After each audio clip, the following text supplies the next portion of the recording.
Good day everyone. Now we're going to talk about or discuss about the Data Privacy Act of 2012 or the Republic Act 10173. So this Data Privacy Act aims to protect the privacy of every individual's personal information. But first, we're going to discuss the definition of terms so that we can further understand the preceding lessons. So first, we have the Commission. So this refers to the National Privacy Commission or NPC. So they are the government agency that guards and implement the Data Privacy Act in the Philippines. So they make sure that the personal data is handled well and it is protected for the privacy of each individuals. Second is the consent of the data subject. So this is the person's approval to collect and process their personal data. So it must be freely given, means they are not forced to give their data, and also it must be specific and informed. Informed meaning is alam nila kung saan or kung bakit kukunin yung data nila. And can be written, it can be electronic or recorded.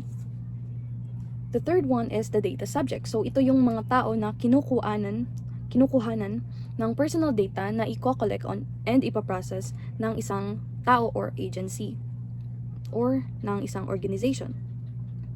So, for example, ikaw na nag-fill out ng form sa school, ikaw yung data subject. Fourth is the direct marketing. So, direct marketing this is the ads or advertisements or marketing messages na ginagamit nila. So, they can be sent by email, text, call, or in social media. So, the purpose of this is to promote their products or services directly to the individuals. So, for example, yung may mga text message na merong discounts sa mga stores na directly nasisend, or kapag gumagamit ka ng isang apps and then merong ads na dumadaan, that's the example of direct marketing. The fifth one is the filing system. So, ito yung system na nag-o-organize to store the information ng mga tao or ng isang company. So, kahit hindi computerized or hindi computer-based yung isang system, you can also call it a filing system. For example, may isang cabinet and then nandoon nakaayos yung mga information ng every individuals, nakaayos sila based on like alphabetic order. You can call that a filing system.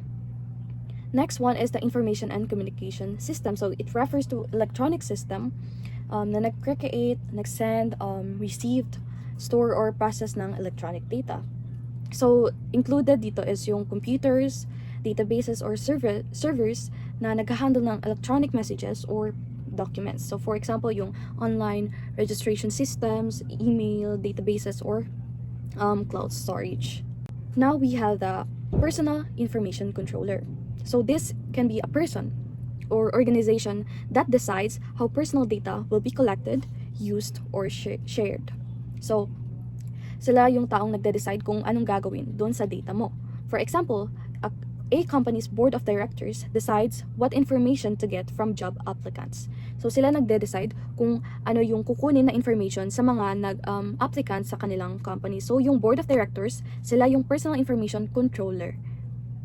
Pero hindi included dito yung mga personal or household use. So ito yung mga individuals na nagkokolekta ng or gumagamit ng personal information for their personal, family, or household affairs. So for example, pag-save ng contacts or ng photos ng isang family or friends for personal use. Second is the persons acting under instruction. Sila yung mga tao or organizations nagpo-process ng personal information under the instruction of other person or organization or a third party person or organization. So for example, dito is yung employee na nag-handle ng customer data as directed by their company. And the last one sa definition of terms is the personal information processor. So sila yung tao or department na nagpa-process ng data based sa instruction ng controller. So we have examples or illustrations here. So first illustration is the Human Resource Department headed by the Executive Vice President for HR is tasked to collect information from applicants who may eventually be hired and join the company. So according to the directives of the Board of Directors, so in this case, the EVP or the Executive Vice President for HR is the personal information processor since nag-work lang sila through the instructions of the controller, which is the board of directors. And the second illustration is a passenger of a bus took a picture of the conductor which he found to be cute. Can the passenger be considered a personal information controller? So the answer is no. Because the processing of personal information or yung tao nagbe-bear ng face can be used to the data subject is for the personal matters of the one who took the picture. So hindi siya ginamit sa iba for personal purpose yung pag-take niya ng picture. After discussing the definition of terms, we're going to proceed about the scope of Data Privacy Act. So it applies to all types of personal information processing and also any persons or organization, natural or juridical, is involved in processing personal data, and even those outside the Philippines if gumamit man sila ng equipment or meron silang branch or office here located in the Philippines, then they are included in the Data Privacy Act.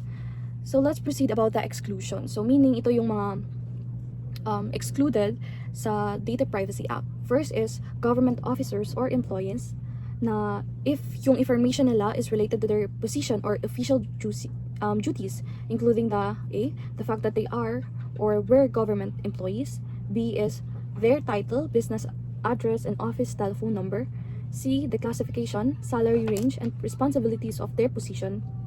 And D, their name appearing on official documents prepared during work. So dito, hindi covered ng law yung information tungkol sa trabaho ng isang government employee, lalo na kung public information yung meron sila. So for example, isang teacher sa DepEd, then may nakapost na website ang school sa na pangalan niya, job title, at office number. Then, yung information na nilagay ng school based on doon sa teacher is not violated or violation to the Data Privacy Act kasi yung information na yun is related sa kanyang work bilang public servant. Second is the government contractors or contracted service providers. So yung information about individuals performing services under a government contract, including the nature of services performed, the terms of the contract, the name of the person involved in performing those services. So hindi rin sakop ng information ng mga tao or companies na may kontrata sa gobyerno or na magbigay ng service basta related sa trabaho nila. So for example, mayroong isang IT company na hired ng DOH para gumawa ng vaccination system. So pwedeng i-post ng DOH sa website yung name ng contractor and details ng project. Since it is part of the transparency of the government contract, it's not a violation to the Data Privacy Act. And third is the government-granted benefits. So ito yung mga information on financial or discretionary benefits such as licenses or permits, including the individual's name and the exact nature of the benefit received. So for example, yung kukuha ka ng business permit sa City Hall, then makikita sa bulletin board yung name and type of business. So okay lang yun since it is a public record. So it is needed for the transparency, so it's not a violation to the Data Privacy Act. Fourth is the personal data used for journalistic, artistic, literary, or research purposes. So ito, yung ginagamit na data for journalism and such is as long as hindi siya ginagamit for illegal or na hindi siya ginagamit to harm other people or for harmful purposes, then it is not an exclusion. Then it is an exclusion rather to the Data Privacy Act. So for example, may isang journalist na gumawa ng article about sa traffic enforcers sa EDSA or naglagay ng names and photos, then okay lang yun since it's a journalistic purpose to inform the public and not to invade the privacy of that enforcers.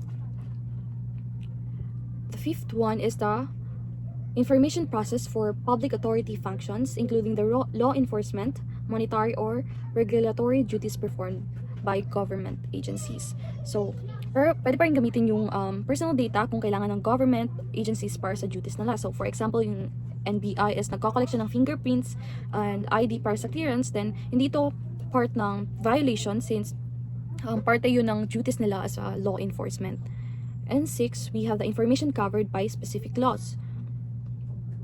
So, if it is the covered by Republic Act 1405 or Bank Secrecy Law, Republic Act 6426 or Foreign Currency Deposit Act, Republic Act 9510 or the Credit Information System Act, and Republic Act 9160, the Anti-Money Laundering Act or AMLA, then it's not part of violation of the Republic Act 10173. Since for example, yung sa Bank Secrecy Law, so kung gusto i-check ng bangko yung isang suspicious transactions, then covered ito ng Bank Secrecy Law, hindi ito violation sa Data Privacy Act since rules yun ng isang bangko na i-check kapag yung isang transactions is suspicious. Next one is we have the personal data from foreign residents. So, yung collected and processed according to data privacy laws. So, kung ang data is originally galing sa ibang bansa, then need pa rin na sumunod yung data privacy law ng bansang pinumulan kahit pinasa siya dito sa bansa natin. So, for example, merong US-based company na nag-process ng customer data sa office nila dito sa Philippines. Then, even if nasa Philippines sila, then need nila sumunod sa data privacy law ng US since doon galing yung information and hindi sa Philippines. For the last topic on my part, we have the protection for journalists and their sources. So, yung Data Privacy Act is hindi niya kinakancel or binabago yung Republic Act number 53 or the SHIELD Law. So, ito lang yung batas na nagpoprotekta sa mga journalists, editors, and reporters para hindi sila pwedeng persahin na i-reveal yung confidential news sources nila, kung sino yung sources ng mga information or news na nire-release nila. So this ensures the freedom of the press and protection of sources. So we have extraterritorial application. So the law also applies outside the Philippines if first it involves personal data of a Filipino citizens or resident. So yung Data Privacy Act is included siya sa labas ng Philippines as long as is yung personal data is galing sa isang Filipino citizen or resident.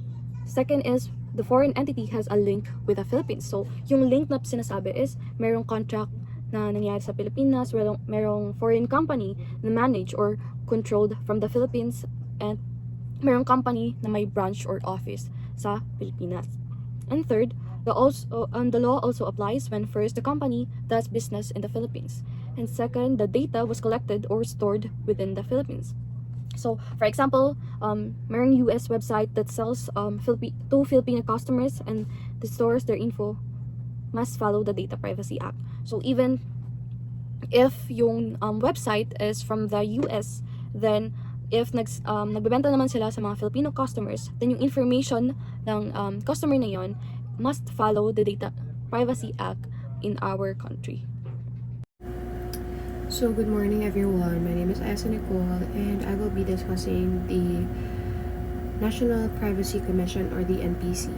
So, ano nga ba yung National Privacy Commission? So, the NPC is the government body responsible for enforcing the Data Privacy Act of 2012, which is the Republic Act of 10173.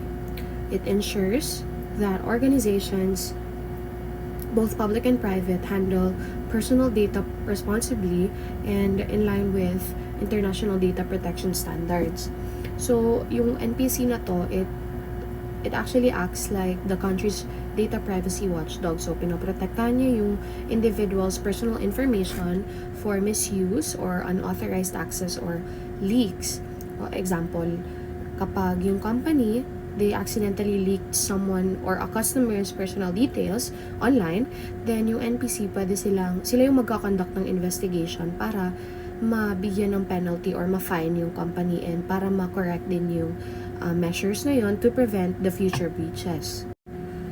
And then we have the functions of National Privacy Commission. Dito naman, si NPC meron several key functions. The first one would be the ensuring the compliance. So, dito, minamonitor and ine-ensure niya yung personal information controllers follow the provisions of the Data Privacy Act. So, check ni NPC if yung companies or yung organizations and yung government agencies is fina-follow ba yung data privacy law.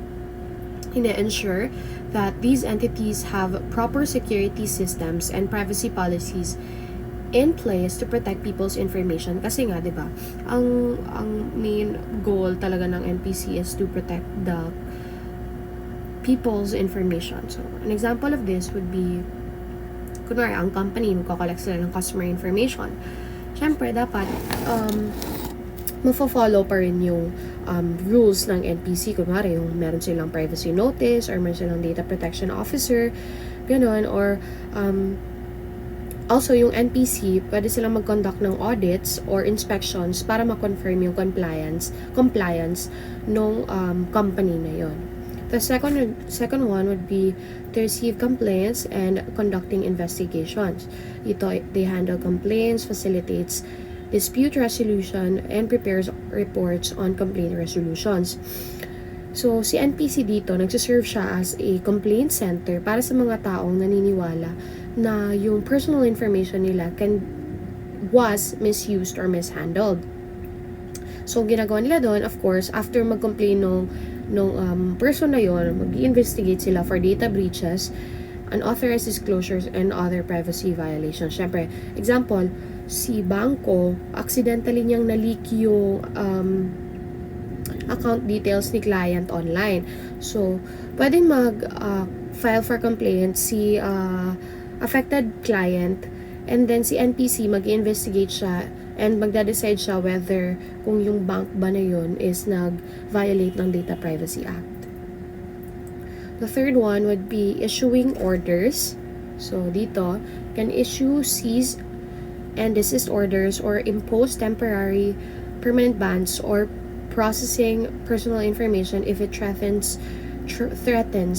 national security or public interest. So, if ang data processing activity is nagpo-pose ng threat sa public safety, national security, or privacy rights, si NPC pwede siyang mag-order agad na i-stop yun immediately. Kunwari, merong mobile app na secretly kinokollect niya yung mga information or location ng user na yun without the consent of the person, then si NPC pwede siyang order na i-halt yung operations ng app na yon until ma-fix yung issue. And then the fourth one would be to compelling cooperation, wherein the NPC can petition government entities or private sectors to comply with its directives on data privacy. So, merong legal authority si NPC para i-require yung individuals or yung organizations na mag-follow sa instructions or decisions or rulings.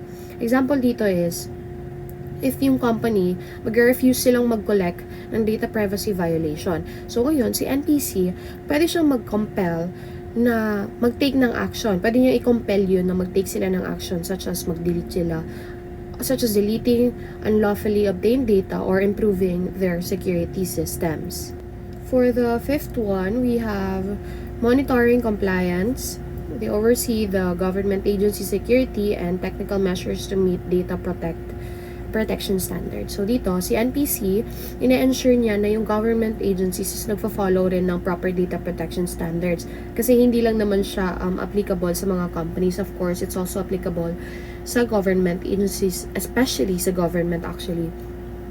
So, syempre yun, ina-ensure niya yung na nagpo-follow sila ng proper data protection standards, especially yung mga nag-handle ng large databases of the citizens' information. Kasi nga, yung government, syempre, alam nila lahat yung mga information ng mga citizens.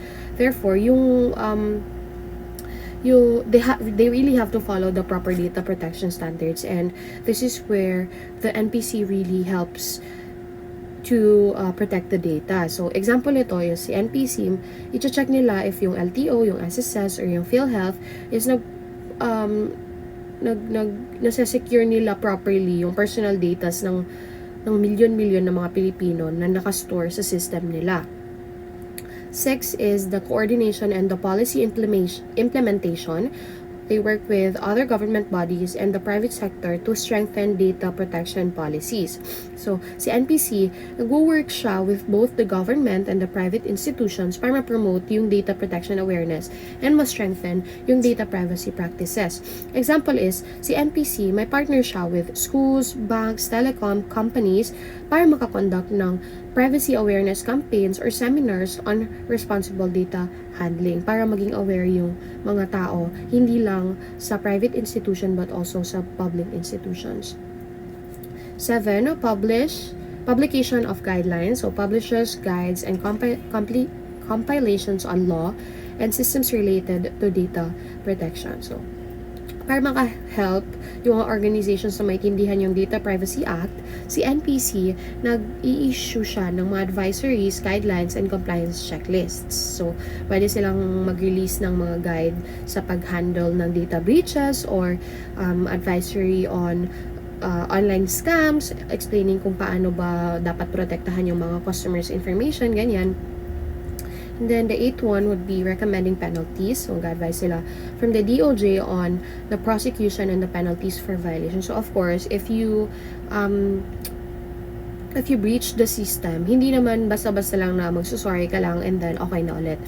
Of course, meron tayong mga penalties for those violations. So, if someone commits a serious violation of Data Privacy Act, si NPC, pwede silang mag-recommend ng criminal prosecution or appropriate penalties sa DOJ. Example nito is, kapag ang isang kumpanya is, they deliberately sell their customers' personal information without their permission, then si NPC, pwede silang mag-recommend ng legal action against that company and its officers.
Number 12, international coordination.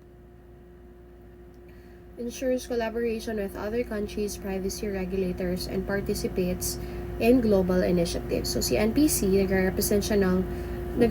they represents the Philippines in international data privacy discussions. So nagko-collaborate sila with other countries para ma-ensure na yung global standards are also met. So, example, kung ang yung data ng isang Pilipino is na-store siya sa US server, so si NPC, pwede siyang mag-coordinate with the US Data Protection Authority para makatulong na mag-investigate or mag-resolve ng privacy issue. 13. Cross-border cooperation. Negotiates with foreign data privacy authorities for cross-border data protection. So, si NPC, they can create or support international agreements that protect the personal data of the Filipinos even when transferred or processed abroad. So, for example, yung Filipino company, maggamit sila ng cloud service hosted in another country. So, si NPC, ina-ensure niya na yung Filipino, yung data ng Filipino users is remained protected under the local and foreign laws para walang data of breach na magaganap doon. 14. Enforcement and compliance performs actions necessary to ensure enforcement of data privacy law.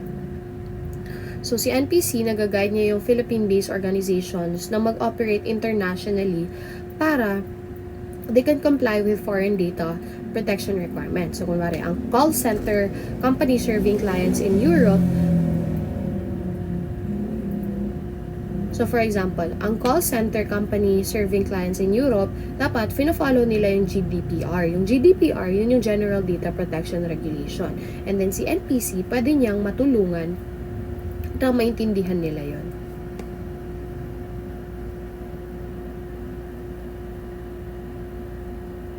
And then, dito sa enforcement and compliance ulit, so si NPC, pwede siyang mag-take any action necessary to protect people's data and uphold the intent of the law. So, nag-i-include doon yung inspections, yung audits, public advisories, and enforcement.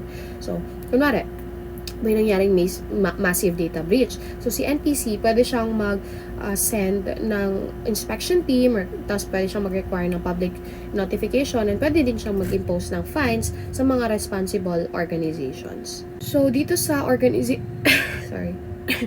dito sa organizational structure, the NPC operates under the Department of Information and Communications Technology.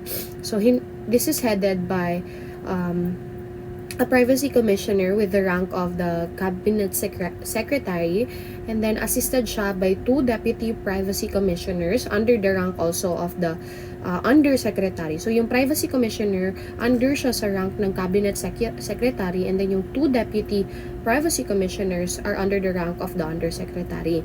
So, the one is for data processing system, and then the other one is for the policies and planning.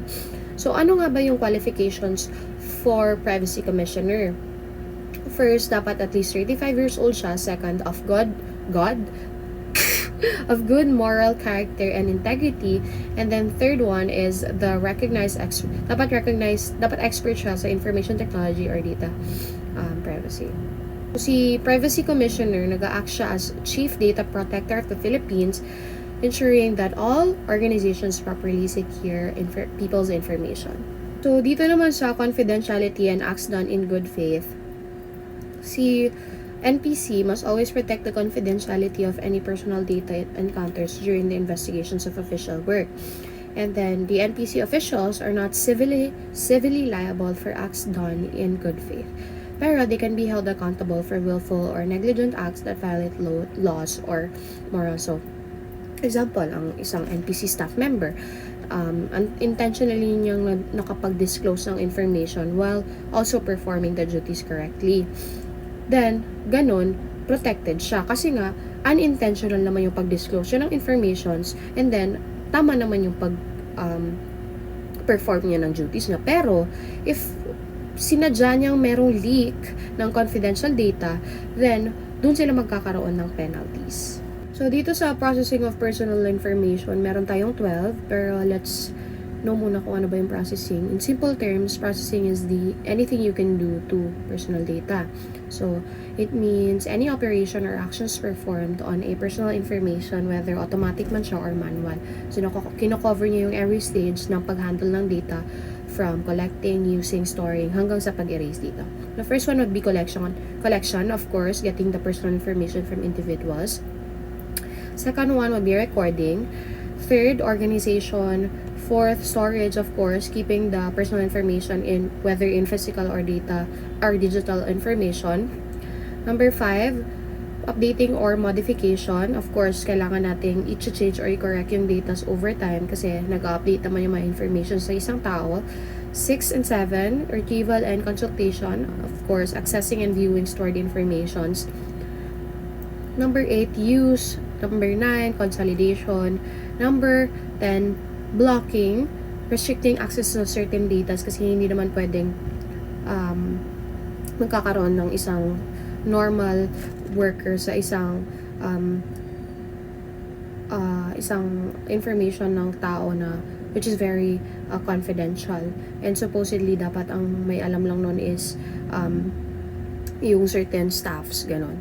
And then number 12, erasure or destruction. So deleting or destroying data when no longer needed, kasi for example, yung sa school natin, of course, feeling ko hindi naman nila kinikip yung buong informations ng students nila from 1990s. Feel ko somehow they're throwing it away na to update other records din, ganun.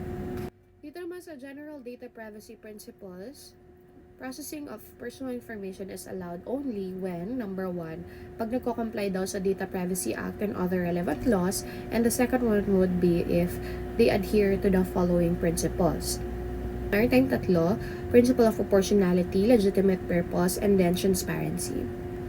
Let's go first with the proportionality.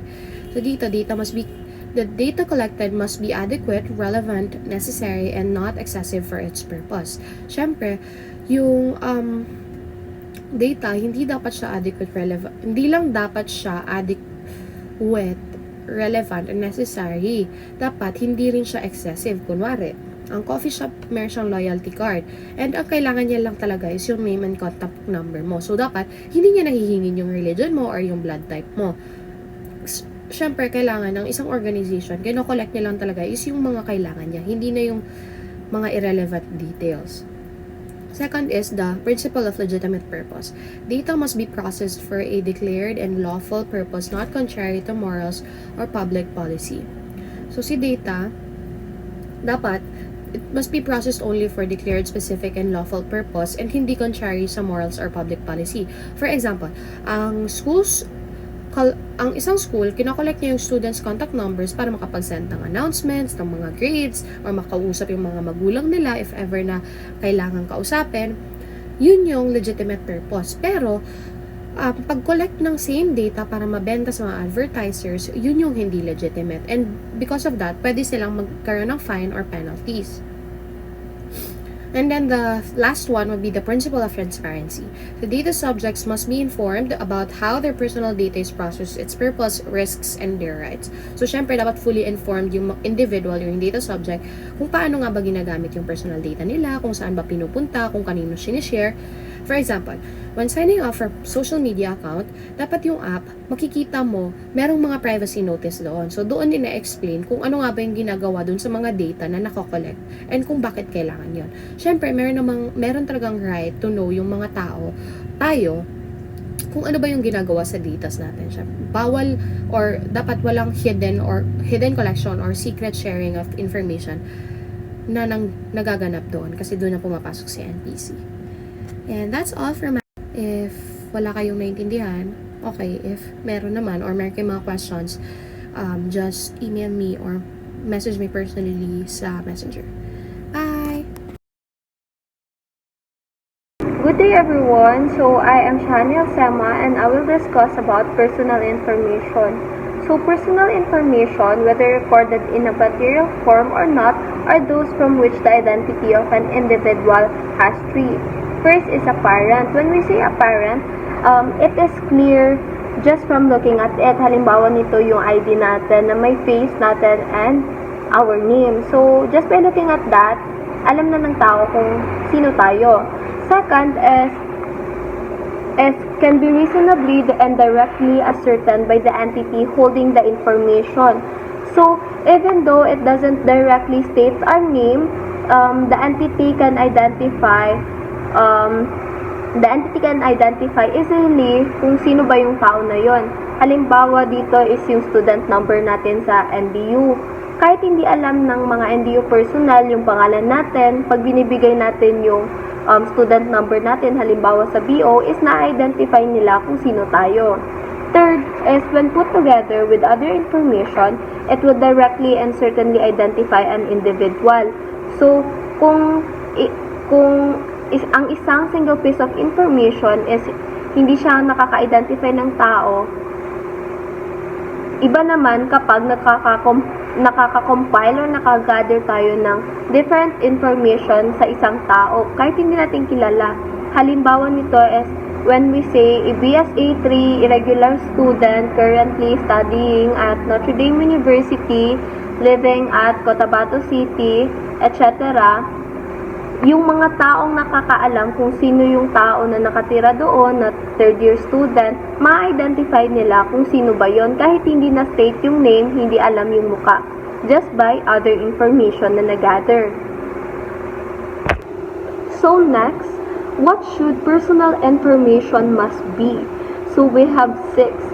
First is it is collected for specified and legitimate purposes determined and declared before or as soon as reasonably practicable after collection and later processed in a way compatible with such declared, specified, and legitimate purposes only.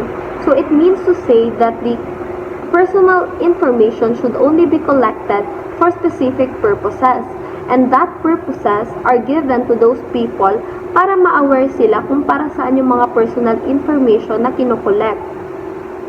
Second is, it must be processed fairly and lawfully. So, yung mga personal information na na-collect from the people is hindi dapat siya nagagamit through unfair means. Third, accurate and relevant, and where necessary for purposes for which it is to be used, the processing of personal information kept up to date, and accurate or incomplete data must be rectified, supplemented, destroyed, or their further processing restricted. So all data that are necessary must be kept, and if there is a wrong or incomplete information that are collected, it must be fixed or updated immediately. Fourth, adequate and not excessive in relation to the purposes for which they are collected and processed. So, dito naman is no more or no less up to its purpose. So, kung ano lang kinakailangan is yun lang dapat yung natitirang information. So, next is retained only for as long as necessary for the fulfillment of the purposes for which the data was obtained or for the establishment, exercise or defense of legal claims or for legitimate business purposes or as provided by law. So, the information must only be kept up to its necessity or hanggang dun sa end ng purpose niya. Kapag natapos na yung purpose na binigay sa kanila is hanggang dun na lang yun. So, last is kept informed, which permits identification of data subjects for no longer than is necessary for the purposes for which the data were collected and processed, provided that personal information collected for other purposes may be processed for historical, statistical, or scientific purposes, and in cases laid down in law may be stored for longer periods, provided further that adequate safeguards are guaranteed by said laws, authorizing their processing. The Personal Information Controller must ensure implementation of personal information processing principles set out herein. So, dito naman is data na nakip ng entity ay hindi na dapat siyang kinikep pag natapos na yung necessity or yung purpose niya. But, nagkakaroon lang ng pag-sustain ng information na yun kapag meron siyang paglalaanan ng bagong purposes. Or if yung information na yun is pwede siyang gamitin sa mga cases sa law kung saan nagbibigay siya ng information na magpapatunay dun sa mga cases na yun. So next is criteria for lawful processing of personal information. So the processing of personal information shall be permitted only if not otherwise prohibited by law and when at least one of the following conditions exist. So first, the data subject has given his or her consent. So meaning to say the individual has voluntarily agrees na i-collect yung data nila. Second, the processing of personal information is necessary and is related to the fulfillment of a contract with the data subject or in order to take steps at the request of data subject prior to entering into a contract. So bago tayo makaprocess ng personal information is need natin ng consent, diba? So, once mahingi natin yung consent, makakaprocess na tayo ng personal information para ma-fulfill natin yung contract na yon. Third, the processing is necessary for compliance with legal obligation to which the personal information controller is subject. So, halimbawa nito is kinikip ng isang entity yung mga tax ng isang employee kasi nire-require ito ng law para ma-determine kung ilan ba yung taxable income ng isang employee. So, fourth, the processing is necessary to protect vitally important interests of the data subject including life and health. So, dito naman is kinikip yung mga data records ng isang tao kasi in case may mangyari sa kanila, madedetermine kung sino sila at ano yung mga past records or ano yung mga past na disease na meron sila para maging careful man if ever may mangyari sa kanila. Fifth, the processing is necessary in order to respond to national emergency, to comply with the requirements of public order and safety, or to fulfill functions of public authority, which necessarily includes the processing of personal information or personal data rather for the fulfillment of its mandate. So, dito naman kay in case magkaroon ng natural disaster tapos hindi ma-identify yung tao, by processing their personal information, pwede na nilang ma-determine kung sino yon at makontak yung mga families na kung pwede ba silang puntahan, ganito ganyan, para lang makakomply dun sa public order and safety. 6. The processing is necessary for the purpose of the legitimate interest pursued by the personal information controller or by a third party or parties to whom the data is disclosed, except where such interests are overridden by fundamental rights and freedoms of the data subject which require protection under the Philippine Constitution. So, dito naman is kinikip ng entity yung data ng isang personal or ng individual as long as they can kasi para maiwasan yung fraud. Pero, nagiging maingat din sila kasi they don't want to violate the privacy rights. So, kinikip lang nila yun for fraud as long as hindi nila nabalalabag yung batas. So, next is privileged information. So, it refers to any and all form of data which under the rules of court and other pertinent laws constitute privileged information. So, meron tayong 4 examples dito. First is yung attorney-client privilege information. So, between the attorney and the client, yung attorney is hindi niya pwedeng i-disclose yung mga napag-usapan nila or yung mga confession ng client nila for cases sa public or sa opposing attorney. Second is yung doctor-patient privilege information. So, yung doctor, hindi niya pwede i-disclose yung mga medical records without the consent of the patient. So, usually dito, nangyayari yung magkakilalang doctor and patient, tapos alam niya na nagkasakit or may severe disease yung patient, tapos ikakalat sa pamilya, nalalabag niya yung violation ng personal information. Third is marital privilege communication. So, kung ano man nangyari sa loob ng marriage ng spouse, is hindi pwede yon i-disclose. Fourth is priest-confessor privilege information. So, dito, yung mga confession na nangyari between priest and confessor sa loob ng church is hindi rin siya pwedeng i-disclose as it still pertains to personal information of the confessor. So, next is sensitive personal information. So, sa sensitive personal information it is more private and must need siya ng stronger protection kasi once disclosed, pwede siyang maka-harm sa ibang tao if misused siya. So, first is about an individual's race, ethnic origin, marital status, age, color, and religious, philosophical, or politician affiliation. So, if madidisclose itong mga bagay na ito, is pwede siyang makakause ng discrimination or judgment from other people, which may cause sa mental well-being ng isang tao. Second is about an individual's health, education, genetic or sexual life of a person, or to any proceeding of any offense committed or alleged to have been committed by such person, the disposal of such proceedings or the sentence of any court in such proceedings.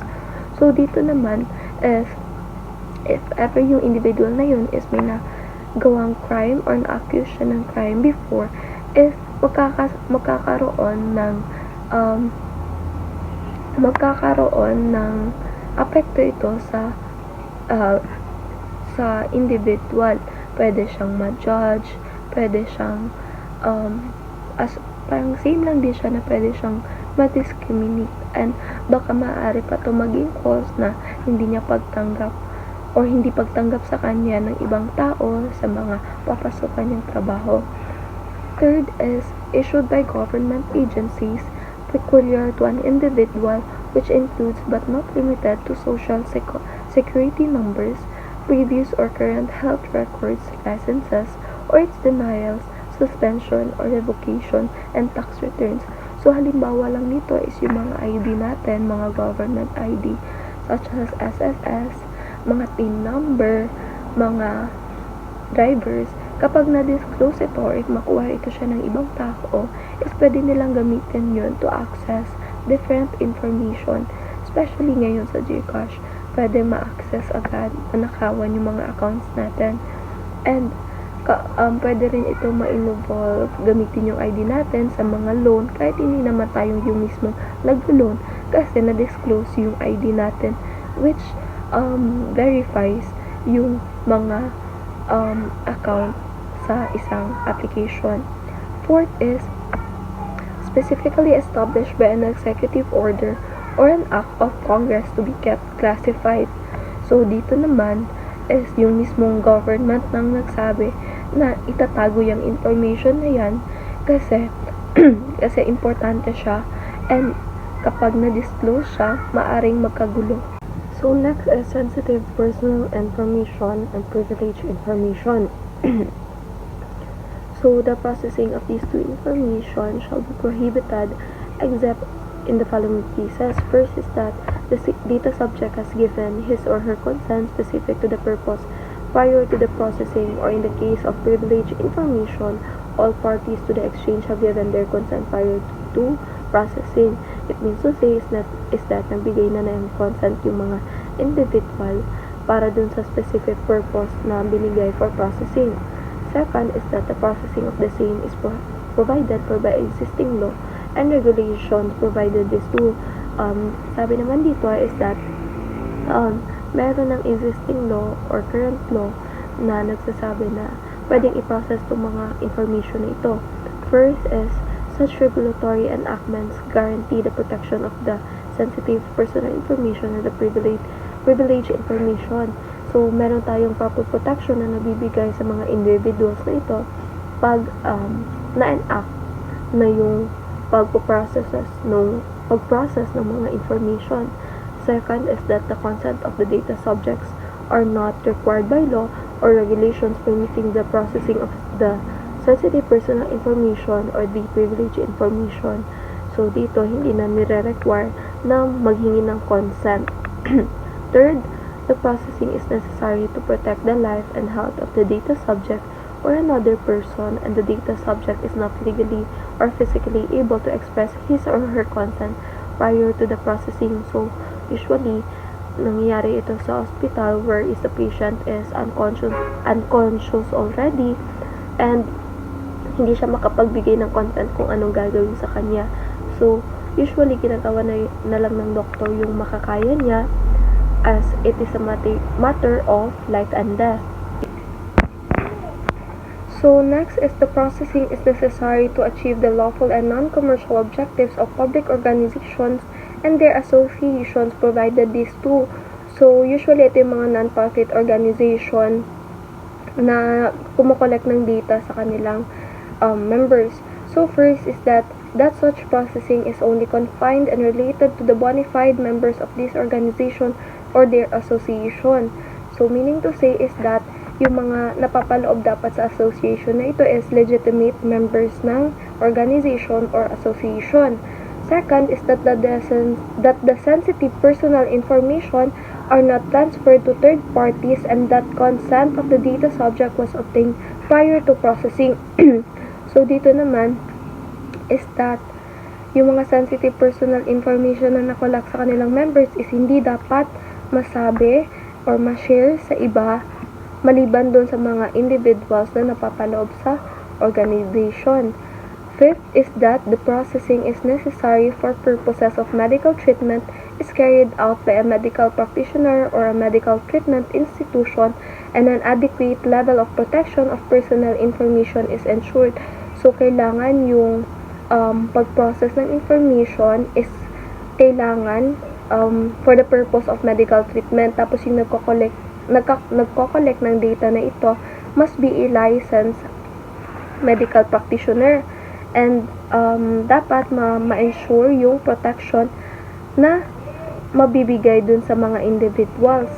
Sixth is that the processing concerns such personal information as is necessary for the protection of lawful rights and interests of natural or legal persons in court proceedings, or the establishment, exercise, or defense of legal claims, or when provided to government or public authority.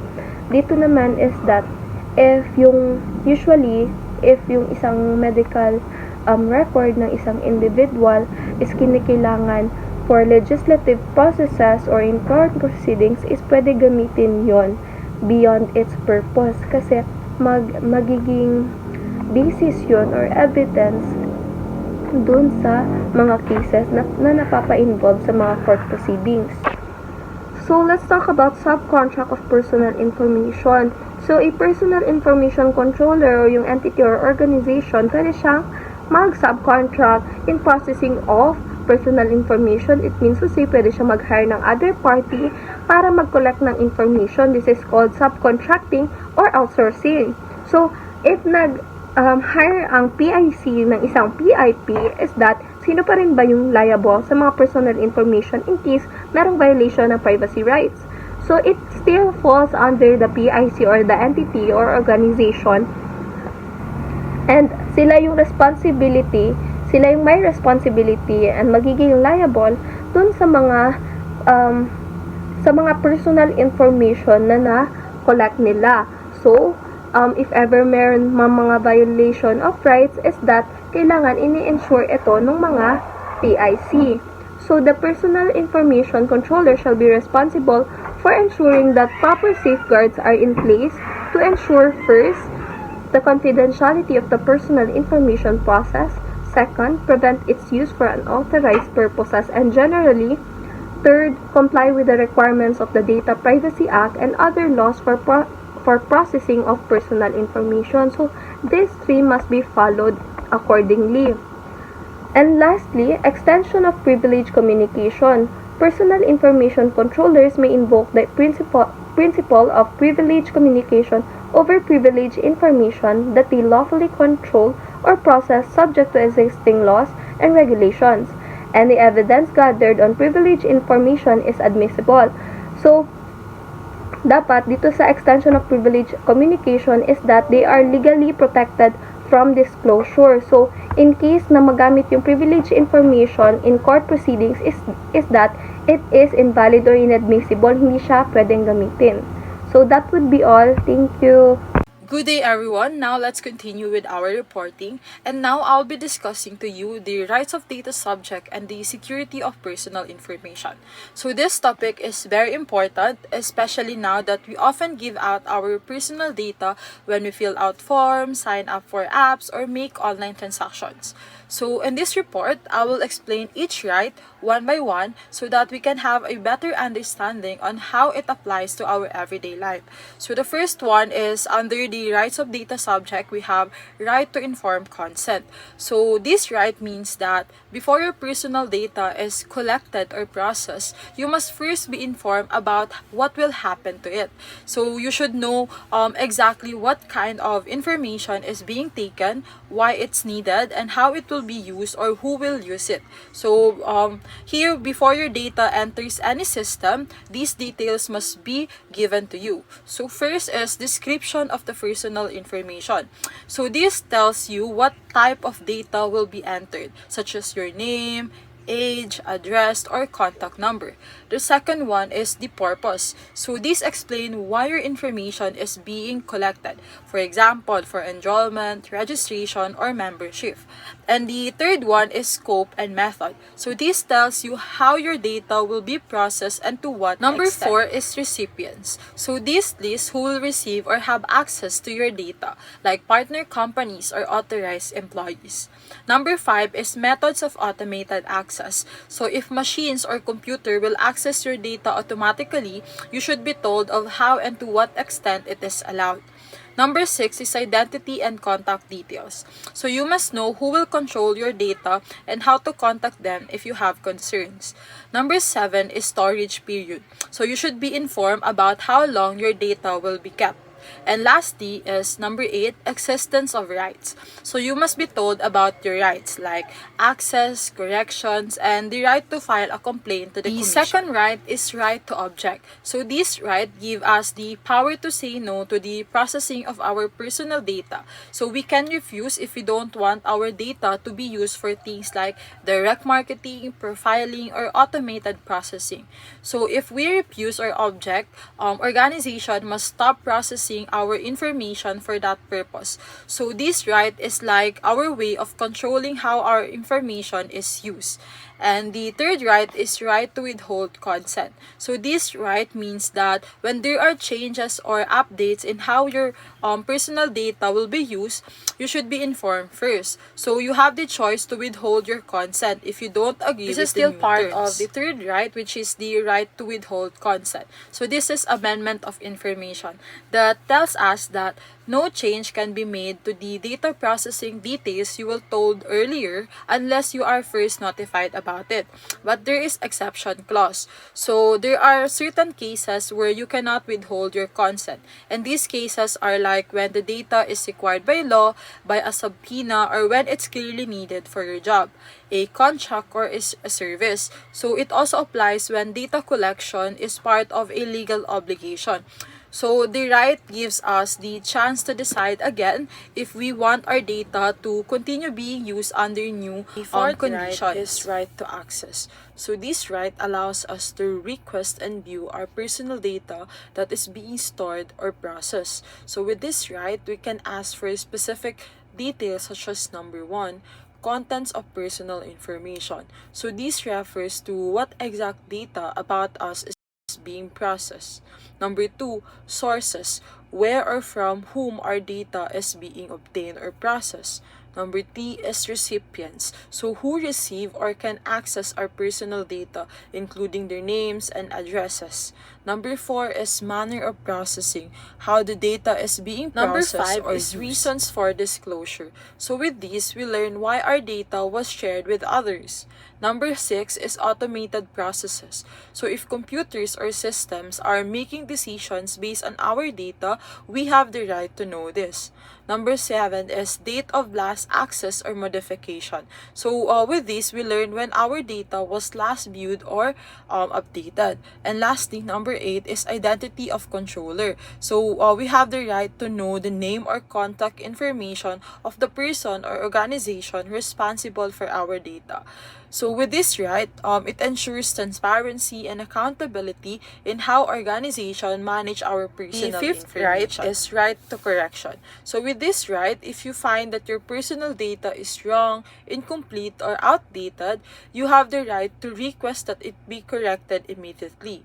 So once corrected, the organization must take both the old and the updated data accessible for record purposes and inform anyone who previously received the incorrect data. So with this right, it helps prevent confusion and harm caused by inaccurate information. So an example of this is if a wrong spelling in your name caused a bank issue, you can demand that it be corrected and that they inform anyone who got the wrong right data. Is right to erasure. This right is also known as the right to be forgotten, and this gives you the power to remove, block, or delete your personal data.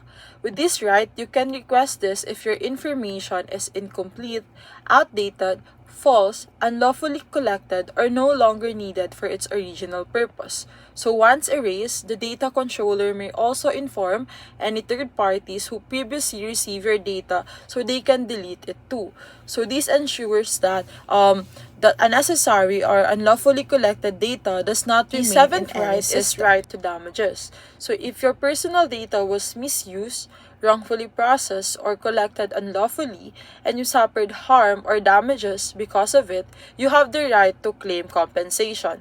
So with this right, it holds organization accountable for any negative effects caused by their mishandling of personal data.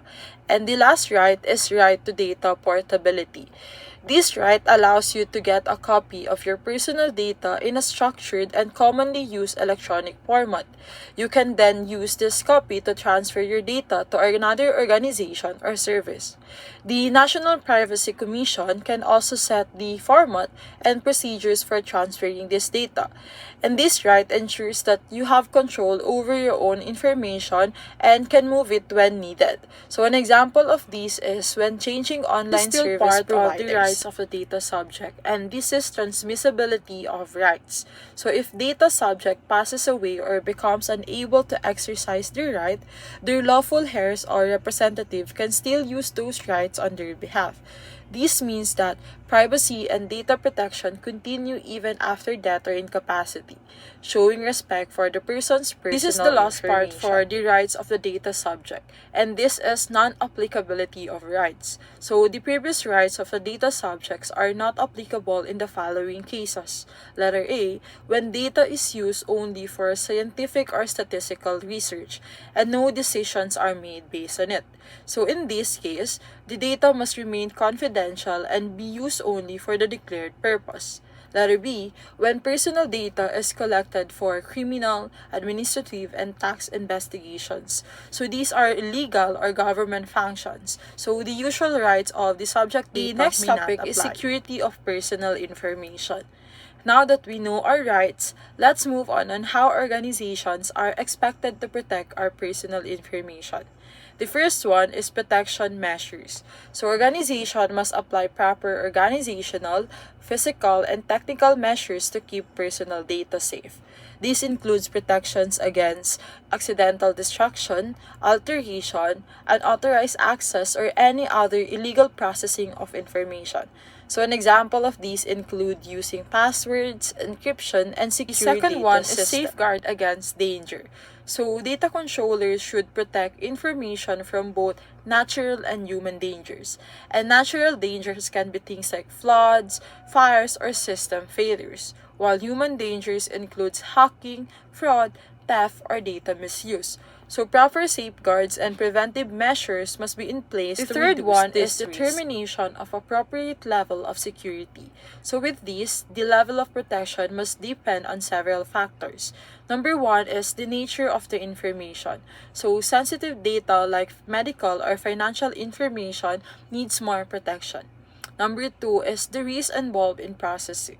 Number 3 is the size and complexity of the organization. And number 4 is best practices in data privacy.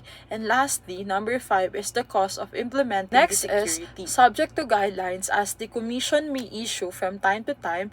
The measures implemented must include the following.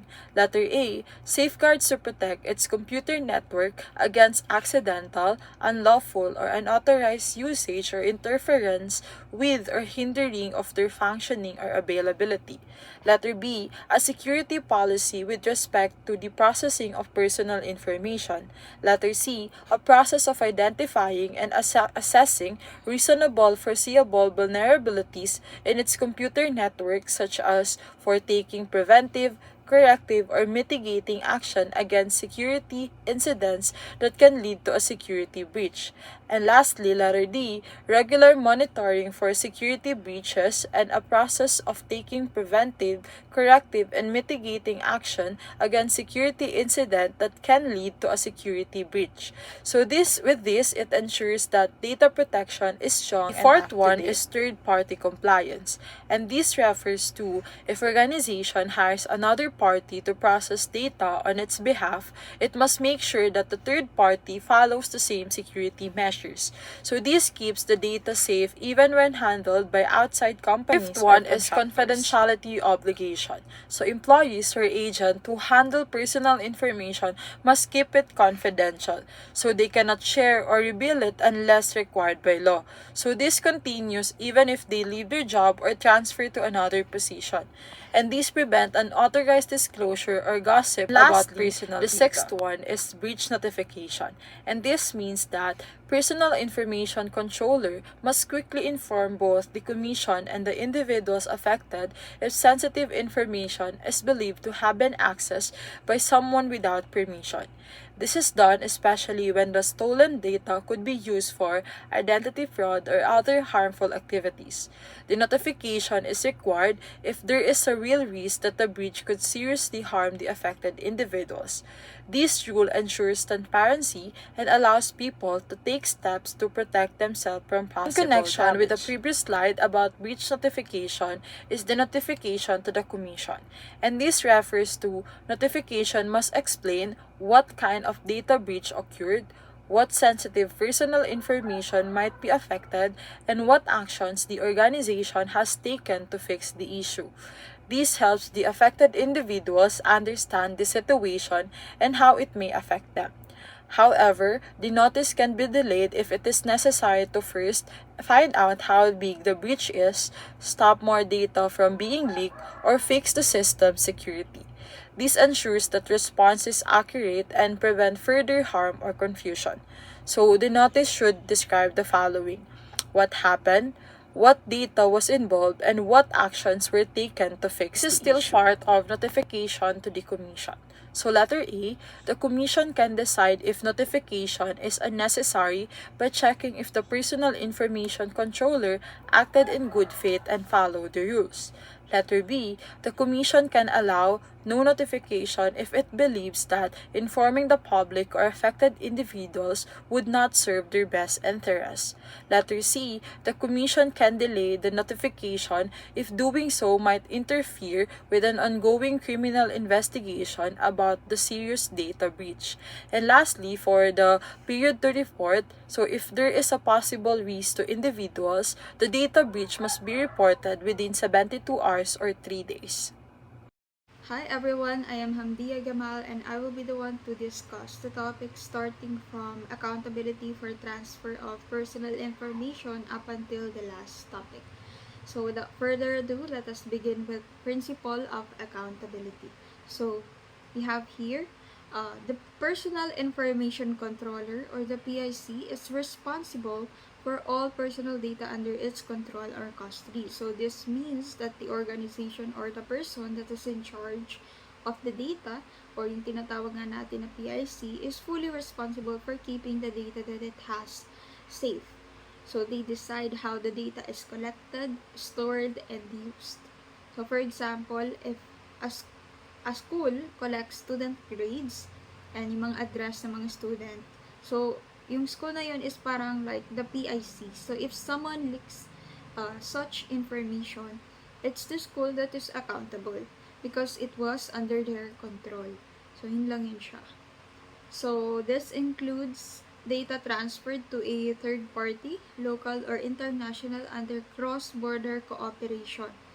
So even if data is sent into another company like a contractor or IT service or a partner abroad, the original PIC is still responsible. So even if i-hand over nila yung information na yon sa third party, responsible pa rin sila. So yun siya. So we also have here Data Protection Officer or DPO. So the PIC must appoint a DPO to oversee compliance with the Data Privacy Act. So yung PIC, siya yung mag-a-appoint ng DPO. So ano bang trabaho nitong DPO na to? So the DPO's job is to make sure that the organization follow all the rules of the Data Privacy Act. So think of them as the data guardian. So parang sila yung nag-monitor kung paano nako-collect, store, or nagagamit yung mga personal information. So, if someone wants to know how their information is being handled, they can ask the DPO directly. So, meron nga tayo ditong the identity of the DPO shall be made known to any data subject upon request. So, yun na nga. The law requires that the identity of the DPO must be made known to anyone who requests it. So, para alam ng mga tao kung sino yung kukontakin nila about their data. Now, let's move on to security of sensitive personal information in government. So, all sensitive personal information held by the government, its agency, and instrumentalities must be secured using the most appropriate ICT industry standard recommended by the NPC. So, when we talk about sensitive personal information in the government, ang pinag-uusapan natin dito yung mga health records, criminal records, and other private detail that could seriously affect someone if nalik ito siya. So, ang sinasabi lang ng law is dapat ang mga information na ito is masecure siya using the best technology that is recognized in the IT world as recommended by the National Privacy Commission or yung NPC. So, the head of each government agency is the one responsible for ensuring compliance with these security requirements. So, yun na nga, yung para bang director or yung department chief sa bawat government agency is responsible for making sure na yung mga rules na ito is nasusunod. Meanwhile, yung NPC naman, or yung commission, sila yung magmamonitor ng compliance. And yun na nga, gina-check nila if naproprotect ba yung mga information properly and can suggest actions to improve security kung kakailanganin.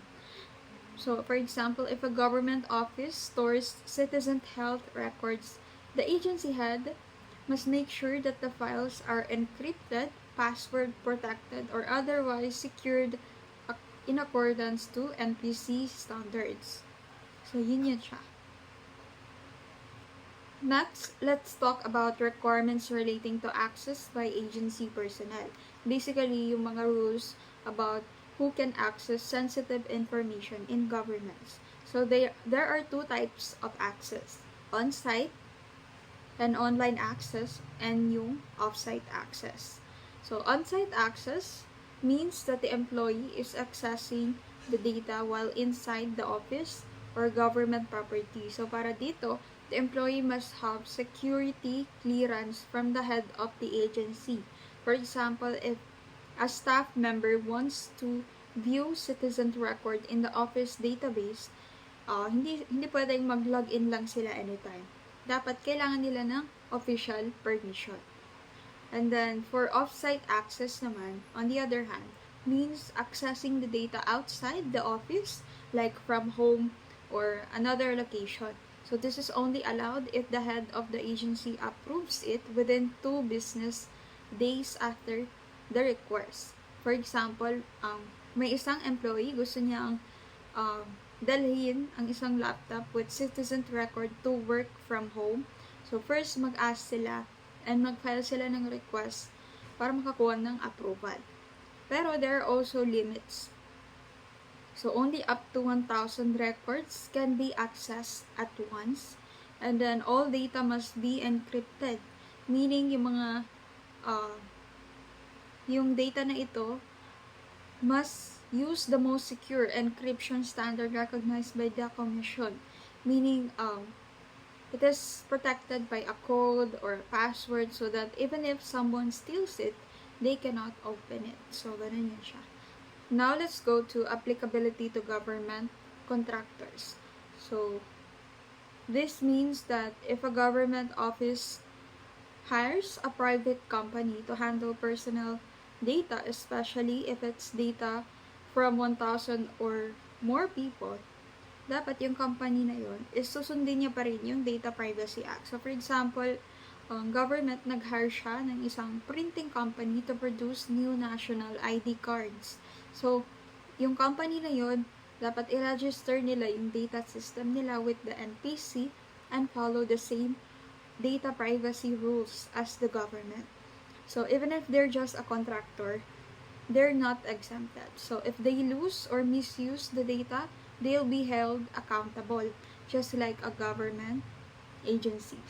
So the main idea lang here is that anyone that is handling the sensitive information, mapa-government man yan siya or private company man yan siya, they must treat it with the same level of care and protection.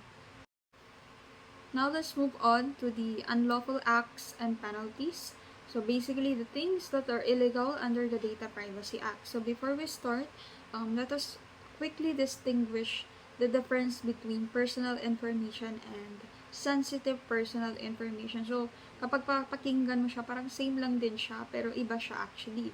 So ang personal information is any data that can identify a person, like yung pangalan niya, address niya, or yung phone number niya. Yung SPI or sensitive personal information naman, on the other hand, is a special type of data about a person that is more private, na if malik ito siya, it could seriously affect the person. For example, yung health records niya, religion niya, race niya, or yung criminal history niya. So, yun siya. So, knowing the difference between the two will help us understand why some penalties for SPI or sensitive personal information is a lot heavier compared to personal information alone. So, yun siya. So, first, we have number 1, unauthorized processing. So, this means using someone's personal data without their consent or legal authority. So, for example, kung ginamit mo ang info ng customer for marketing without permission, so bawal yun siya. Ang penalty dito is for personal information 1 to 3 years of imprisonment and then a fine of 500,000 to 2 million. For sensitive personal information naman, it is 3 to 6 years of imprisonment and then a fine of 500,000 to 4 million. So mas malala kapag SPI. So ganun din yun siya sa mga susunod. Second, number 2, access due to negligence. So this happens when you accidentally allow someone to access data because you were careless. So, like if you leave your laptop open and someone reads private records na hindi sa'yo, so kasalanan mo na nalik yun siya, ikaw yung magsaserve ng penalty. So, ang penalty niya, same lang din, 1 to 3 years of imprisonment and then 500,000 to 2 million fine for personal information, and then for sensitive personal information, 3 to 6 years of imprisonment, then 500,000 to 4 million. So number 3 is improper disposal. So this means throwing away documents or devices that still contain personal information. For example, you throw old forms sa basurahan without shredding. So that's a violation kasi what if yung tinapon mo na yun is, yun na nga, may personal or sensitive personal information and tinapon mo siya without shredding. So, if malik yun siya, it's your fault. Ikaw yung magsaserve yung penalty. So, ang penalty dito for PI is 6 months to 2 years of imprisonment and then 100,000 to 500,000 fine. While for SPI, it is 1 to 3 years of imprisonment and then 100,000 to 1 million fine. And then number 4 naman is processing for unauthorized purposes. So ito naman, kapag ginamit mo ang data for something that is not approved by the person. Example, ginamit mo yung ID picture ng student for a poster without asking permission.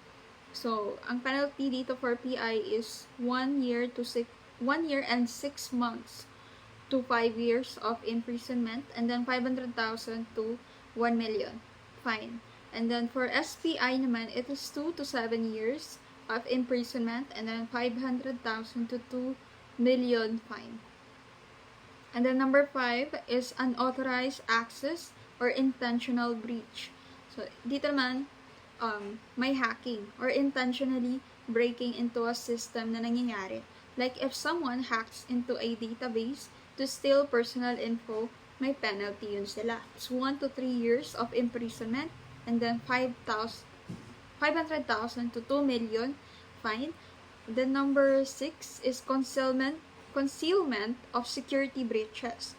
So, nangyayari ito siya if someone knows about a data breach and dapat ni-report nila but intentionally tinago nila. For example, nalaman mong nahack ang system mo pero tinago mo lang sa commission. So, bawal yan siya. No? Para bang kasabwat ka doon. So, ang penalty for both personal information and sensitive personal information is 1 year and 6 months to 5-year imprisonment. And yung fine naman is 500,000 to 1 million. And then number 7 is malicious disclosure. So ito, when a personal information controller, processor, o yung employee nila deliberately shares false or harmful personal data to hurt someone. For example, nag-leak ka ng fake health record to damage someone's reputation. So, may penalty yun siya. For PI and SPI, both same lang yun siya. 1 year and 6 months to 5 years of imprisonment, and then 500,000 to 1 million na fine. And then, number 8 is unauthorized disclosure. So, nangyayari naman ito siya if yung data is shared to a third party without consent, even if it wasn't malicious. No, wala siyang consent. So, for instance, sinend mo ang class list with student addresses to someone else without asking. So, yun na nga, walang permission. So, ang penalty dito is, for PI, is 1 to 3 years of imprisonment and then 500,000 to 1 million na fine. And then for SPI, it is 3 to 5 years of imprisonment and then 500,000 to 2 million na fine. And lastly, number 9, combination or series of acts. So, dito naman, it applies if someone commits multiple violations together. So, dun sa mga previously na mention ko kanina, so, marami siyang na-commit dito at the same time. For example, nag-improper disposal ka, tapos nag-unauthorized disclosure ka pa, so that's heavier punishment given to you. So, ang penalty for both PI and SPI is 3 to 6 years of imprisonment and then 1 million na fine to 5 million. So, yun na, mas mataas siya. Kasi nga multiple violations together. Now, let's talk about the extent of liability or simply put, sino yung mananagot when violations happens under the Data Privacy Act. So, first, juridical person. A juridical person means legal entity siya, like a corporation, a company, or a partnership. So, alam naman natin hindi siya tao. Pero, it is recognized by the law as having its own identity. So, if that company commits a data privacy violation, the responsible officer who took part in it or who allowed it through gross negligence will be the one punished. For example, if a company leaks customer information because the manager ignored data protection rules, ang mananagot is yung manager na yun dahil sa negligence niya. So, the court can also suspend or revoke the company's rights under the Data Privacy Act. Second, alien offenders. So, if the officer is an alien, meaning foreign national, after serving the proper penalties na na-mention ko kanina, kung ano man doon ang nalabag niya, he or she will be deported, automatically, without further proceeding. For example, a foreign IT consultant mishandles sensitive data while working in the Philippines.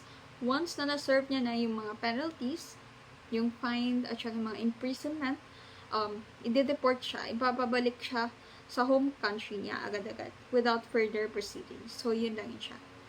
And then third, large-scale violation. So, this applies when the data breach or violation affects at least 100 na tao. In that case, the offender will get the maximum penalty possible under the law. So, let's say a government employee leaked personal information of 200 citizens, that counts as large scale. So, the punishment will be at the highest level. So, dun sa na-mention ko kanina na penalty and tsaka imprisonment, yung pinaka-maximum, yun ang makukuha niya. And then, fourth, public officials or employees. So, if the one who committed violation is a public officer, especially for improper disposal or unauthorized processing, Aside from regular penalties, they'll also face perpetual or temporary disqualification from holding office. So yun na nga, after serving the regular penalties, madi-disqualify pa sila. Temporary disqualification, and yun na, perpetual or... So for example, if may government worker na carelessly dispose of sensitive documents, maaaring mawala sa kanilang trabaho nila and will lose their right to work in the government anymore. And then fifth offense committed by public officer. So if yung violation naman siya, it was done while performing their official duties, that public officer can also be disqualified from holding any public position for a period double the length of their main criminal penalty. Example, if na-sentence siya to 3 years of imprisonment, they'll also be banned from the public service for 6 years. So yun na nga, madi-disqualified siya from holding any public position na double dun sa amount, dun sa years na na-serve nila dun sa criminal penalty nila. And then lastly, restitution.